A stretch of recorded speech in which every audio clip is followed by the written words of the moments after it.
40 ቀን እና አቡነ ሳሙኤል ዘዋልድባ 40 ቀን ከተመሳቀለ እንጨት ላይ እየታሰሩ ይውሉ ነበር። አባታችን አቡነ መባጽዮን እዚህ አሁን በ27 የእሳቸው በዓል ጭምር ነው በወር የሚከበረው። አቡነ መባጽዮን በመድኃኔዓለም ፍቅር የታወቁ አባት ናቸው። ጌታዬ ችንካርህ እንዴት ነው እስቲ ልቅመሰው ብለው ችንካሩን 1 ክንድ ችንካር ከጉልበታቸው እስከ እግራቸው በመዶሻ መጥተዋል። እስቲ ያረገህን ችንካሩን ልቅመሰው ብለው ተጎንብሰው ሲሄዱ መድኃኔዓለም መጥቶ ነቀለላቸው። ይህንን ያደርጉ ነበር አባቶቻችን። ከነገስታት አጼ ቴዎድሮስ 40 ቀን ኮሶ ይጠጡ ነበረ። መራራ ሐሞቱን ምን ለማድረግ ለማሰብ ማለት ነው። የኢትዮጵያ እንኳን ሽማግሌው ጀግናው ሁሉ ስነ ምግባር አለው።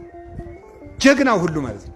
አጼ ቴዎድሮስ 40 ቀን እኒህ ክፉ አይሁዶች ጌታዬን ሰቅለው እነሱን ዋጋ ሳልሰጣቸው እያሉ ሐሞት ይጠጡ ነበርና 40 ይሸበራል ኢየሩሳሌም ተብሎ የተዘፈነም ለዚያ ነው ልበላችሁ ብዬ ነው። ሰምታችሁኛል አይደለም?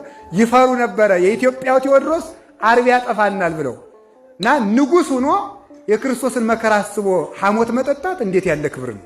እንዴት ይቻላል? ሲያጣማ ሁሉም ይጾማል እኮ። ቤተ መንግሥት በሞላበት የጾመ ጊዜ ተመቼ ብለው ያልበሉ እነሱ ናቸው።